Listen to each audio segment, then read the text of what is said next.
안녕하세요. 민동필입니다.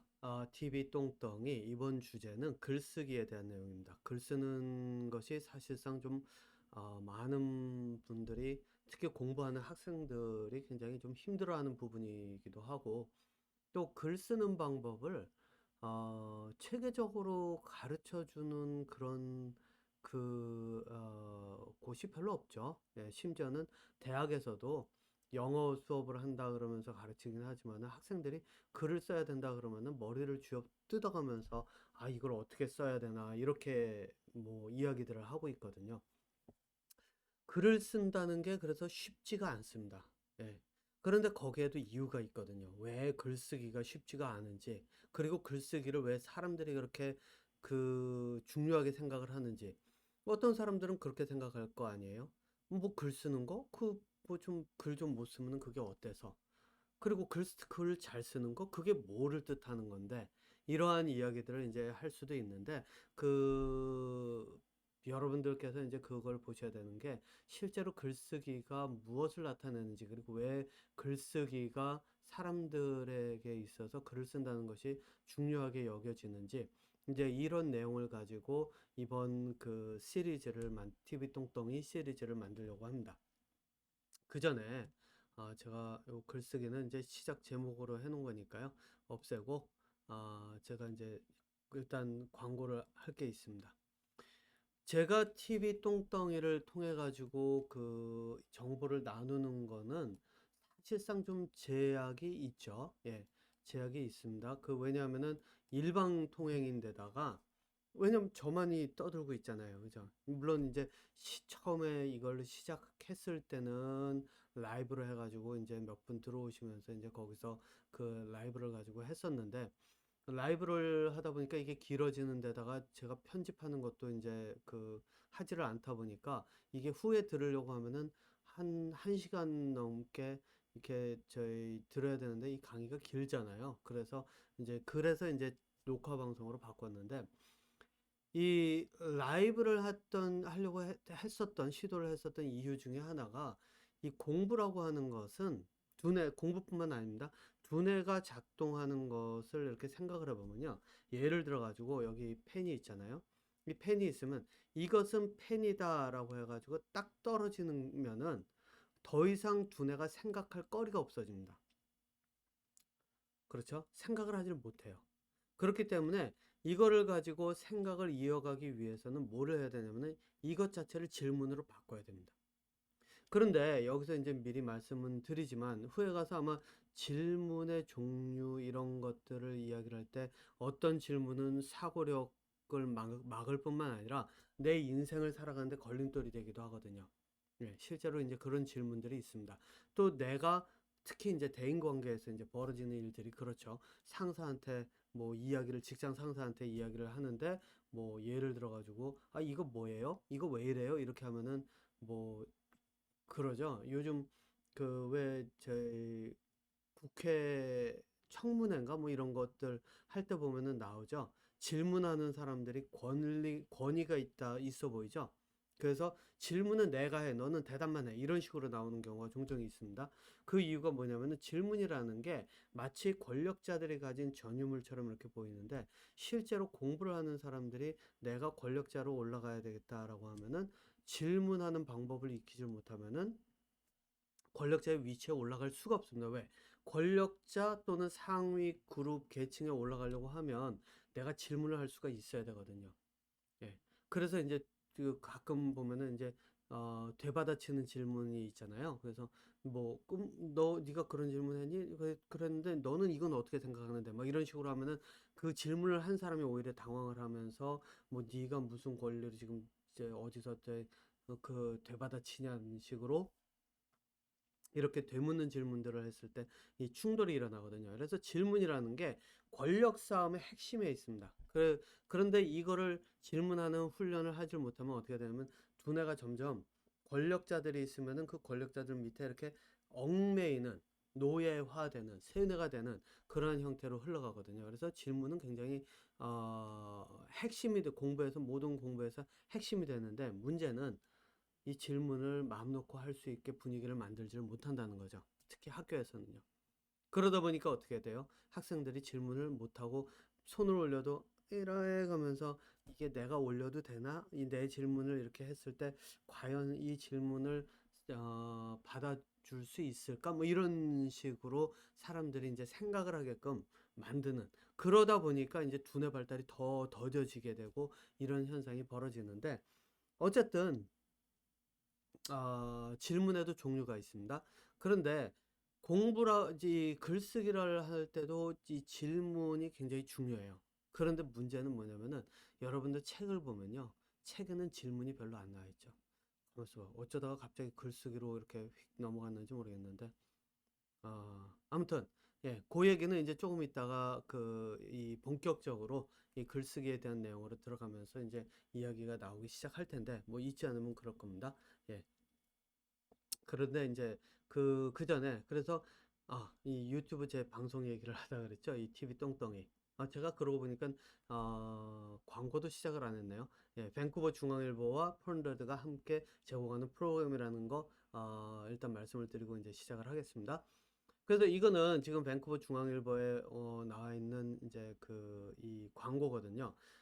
이 유튜브 채널로 해가지고서 제가 이 제공을 하는 정보에는 아까 말씀드렸듯이 한계가 있다 그랬잖아요. 그래서 지난번에 이제 이 댓글을 남겨주신 분들, 그 분들의 그 내용을 가지고 제가 저희 뭐야 유튜브 채널을 저희 저 뭐죠 프로그램을 이제 만들었었는데, 이거 수학 공부에 대한 거였죠. 예, 수학 공부에 대한 거였는데, 어쨌든 이 강의, 실시간으로 진행되는 강의에 참여하는 것이 저는 이제 공부에서 가장 큰 핵심이라고 이야기를 합니다.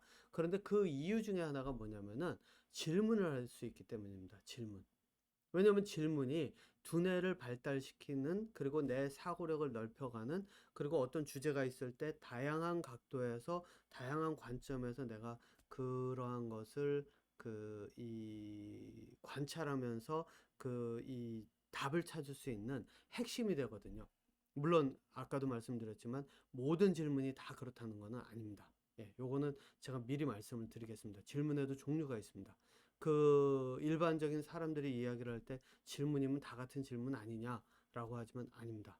엄청나게 큰 차이가, 굉장히 다양한 질문이 있고, 그 속에서 내가 어떤 질문을 선택해서 어떻게 하느냐에 따라서 학교 수업을 들을 때 또는 또 두뇌가 사고력을 이렇게 딱딱 이어갈 수 있는 게 있고, 또 권력자와의 그런 어떤 관계 속에서 권력자가 왜 스텔스라 그러죠? 권력자가 눈치채지 못하는 상태에서 이미 이 사람들과 동등하게 경쟁할 수 있는 그런 힘을 지닐 수 있는 것도 질문의 종류거든요. 그래서 그런 질문의 종류에 대한 것은 이제 후에 이제 기회가 되면은 거기서 할 텐데, 일단 광고부터 하고 넘어가도록 하겠습니다. 제가 이제 이 광고를 하는 이유는, 이게 뭐 제가 하는 강의가 여기 있어서 뿐만이 아니고, 여기는 지금 여러 가지 강좌가 다 있잖아요. 제가 이제 지금 얼핏 보여드리기만 해도, 여기에 보면 스마트폰 강좌 있고, 색깔을 바꿔야 되겠네요. 네, 스마트폰 강좌 있고, 싱얼롱 노래가 하는 데도 있고, 컴퓨터의 기초에 대한 거, 연필 대생에 대한 거, 그 다음에 노래 교실도 있고, 또 여기 이제 자신의 감정에 대한 내용도 있고, 이렇잖아요. 예, 그리고 한의학에 대한 내용, 예, 요 한의학에 대한 내용도 있고, 예, 그 다음에 세무, 또 요게 이제 제가 하는 강의입니다. 이 삶의 완성을 위한 공부 방법. 여기서는 이제 공부 방법을 제가 이야기를 할 텐데, 저는 이제 여러분들께 뭐를 추천드리냐면 바로 이 강좌에, 이게 뭐냐면은 제가 알기로 여기 20분만 납부하면, 여기 있죠. 20불만 내면, 그러니까 회원 등록이에요. 회원 등록만 하면은 이 모든 강의들을 뭐 필요에 따라서 내가 들을 수 있다는 겁니다. 예. 그래서 이제 추천을 드리는데, 특히 이제 저는 제 강의를 이제 말씀을 드리고자 하는 것이 무엇이냐면은, 이 삶의 완성을 위한 공부, 그래가지고 이제 주제를 여러 개 놓고선 제가 이제 커리큘럼이 나오면은 그것도 아마 나눌 거예요. 그래서 할 수가 있는데, 가장 중요한 건 뭐냐면은 여러분들이 여기에 그 참여하시면은 질문을 할 수가 있다는 거예요. 그러니까 제가 강의를 하는 중간중간에 그냥 딱 그 저희 멈추고 아, 이 내용은 이러이러한데 뭐 여기에 대해서는 뭐 어떻게 생각하느냐 또는 이런 내용은 어떤 식으로 해석할 수 있느냐 이렇게 질문을 하실 수가 있거든요. 이걸 통해서 질문을 통해서 내가 내 그 질문하는 힘을 키우고 두 번째는 그 이 질문을 통해 가지고 내가 그 답을 어떻게 얻어가는지 이제 그 답을 찾을 수 있는 그것들을 익혀가는 과정이거든요. 예.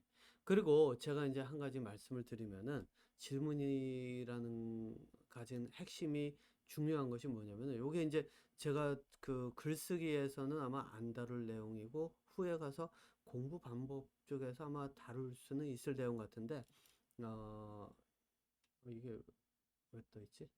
예, 요거 없애고 일단 그 요거를 접고요. 제가 요 내용을 먼저 그 하고 넘어갈게요. 공부를 할 때, 배울 때, 특히 배우는 과정, 저는 이제 공부라고 이야기를 하는데 뭐냐면은 처음에는 이제 배우잖아요. 배운다. 그런데 배운다라고 하는 것은 수동적이에요. 그래서 수동적이라는 얘기는 뭐냐면은 누군가가 가르쳐 줘야지 내가 배울 수 있고 뭐 무엇인가 배울 수 있는 지식이 있어야 배워요. 책이든지 책을 읽어서 배우든지 뭐 어디 가서 누군가가 뭔가를 만드는 걸 보고 배우든지 보고 배우는 이 그 배우는 것 또는 뭐 요리 같은 거를 보고 배운다든가 뭐 이런 거 있죠. 그리고 또 아니면 누군가가 가르쳐 줘서 이렇게 배우거든요. 그렇기 때문에 배운다라고 하는 것을 놓고 보면 사실상 이거는 굉장히 수동적이기 때문에 내가 이 배운다라는 자세로 가면 안 됩니다. 어디를 가든지. 내가 공부를 하는데 그 내가 몰랐던 부분들을 가지고 누군가가 이야기를 하면 그 정보를 내가 들은 정보, 여기 배운다기보다는 저는 뭐라고 하냐면 관찰한다라고 이야기를 할게요. 그래서 예를 들면 이제 민동필이 강이다 그러면은 지금 이 TV 똥덩이다 그러면 이 TV 똥덩이에서 민동필이가 하는 말을 내가 관찰한다 이렇게 한번 바꿔보세요. 배운다라는 말을 쓰지 마시고요. 왜? 배운다라고 하는 건 사람을 수동적으로 만들 뿐 아니라 다른 사람 가르쳐 주는 사람에게 종속이 되게 만들거든요. 그래서 관찰을 한다. 그래서 이 민동필이의 강의를 관찰을 하고 나서 그러면은 이제 그 다음에는 어떻게 되냐면요. 제가 이렇게 해볼게요. 처음에 관찰이 있어요. 관찰을 하는데 뭘 하냐면 민동필이가 이렇게 쭉 내용을 이야기를 해요. 그러면은 이거는 민동필이 내세우는 논리예요. 그렇죠? 그러면은 관찰을 하는데 갑자기 이렇게 쭉 듣다가 민동필이가 여기서 이런 식으로 얘기를 하는데 그런데 나는 이 생각과 동의하지 않는데 왜? 라고 생각을 하고 그래서 이걸 가지고 묻는다. 그러면은 이게 뭐를 뜻하는지 아세요? 제가 가진 논리가 딱 있잖아요. 그런데 제가 가진 논리를 가끔가다 어떤 때는 강의할 때 건너뛸 때도 있고, 제가 인식하지 못할 때도 있고, 제가 생각을 안 하고 여기서 건너뛰는 게 논리적이구나라고 제 머릿속에선 벌어지는 현상일 수가 있어요. 그러니까 요거는 저만의 그 논리예요. 자, 그러면은 여기서 이제 질문을 한다라고 하는 거는 뭐를 뜻하냐면요. 민동필이가 한 얘기에서는 이것과 이것을 이렇게 연결시켜서 얘기했는데 이게 논리적으로 맞지가 않다. 그럼 어떻게 하면 될까요? 질문을 하죠. 질문을 한다는 얘기는 제가 가진 논리를 갖다가 내 머릿속에서 있는 논리로 끌어들여서 내가 가진 생각을 가지고 논리를 연결을 하려고 하는 거예요. 제가 이거를 조금 좀 지우고 볼까요? 자, 그러니까 여기에 민동필이 했던 논리적인 사고에 그 갭이 있었다면 이거를 질문을 통해서 질문을 하는데 누가 하냐면 내가 한 거를 통해서 어떻게 하냐면 내가 여기까지는 동의했는데 여기서 여기 떨어진 건 난 동의하지 못한다. 그래서 질문을 딱 했다. 그래가지고 제가 거기에서 그 논리적인 사고의 부분을 같이 연결시켜 가면서 이렇게 서로 연결을 시키잖아요. 그러면은 이게 뭐를 뜻하냐면은 여러분들께서는 두 가지의 이득을 얻는 겁니다. 그게 뭐냐면 첫 번째는 제가 가진 논리적인 설명의 과정을 다 따라가면서 복사를 하죠. 그 다음에는 어떻게 하냐면 내가 가진 논리, 나만의 논리, 여기서는 여러분입니다. 내가 가진 논리. 내가 가진 논리를 접목을 시켰죠. 그러니까 이제 이 두 개를 합치는 거예요. 그러니까 여러분들 한번 생각해 보세요. 논리적인 사고가 민동필이 처음에 가지고 있었던 저뿐만 아니라 어떤 강사든지 그 강사가 가지고 있었던 논리적인 사고가 있었는데 거기에서 내 논리적인 사고, 내가 이해 안 가는 부분을 끌어들여서 이 사람이 그걸 따라가게 만들면서 정보를 제공하게 하고 내가 생각을 하면서 계속 질문을 주고받다 보니까 내 논리가 쌓이는 거예요. 그렇죠? 그러니까 이제 어떻게 되냐면 민동필의 것만을 내가 복사하는 것이 아니라 나만의 것을 거기서 만들어 놓은 걸 가지고 내가 접목을 시키니까 나는 두 가지의 두 배의 효과, 공부하는 데서 두 배의 효과를 볼 수가 있다는 겁니다. 이게 학교 공부를 이런 식으로 하면 효과가 완전히 막 늘어날 뿐만 아니라 공부가 재밌어져요. 왜? 내가 했는데 저 사람이 생각했던 논리는 이게 아니었는데 내 논리를 갖다 적용을 해보면서 했다가 또 답을 못 찾아서 딴 사람들에게 그 물어보든지 어떻게 하든지 이래가면서 채워놨다 그랬더니 내 것이 엄청나게 많이 생기잖아요. 가장 더 뚜렷한 것은 뭐냐면 이 논리적인 사고를 나의 논리를 접목시켰을 때 이러면 금상첨화죠. 공부가 세상을 보는 눈이 확 달라집니다.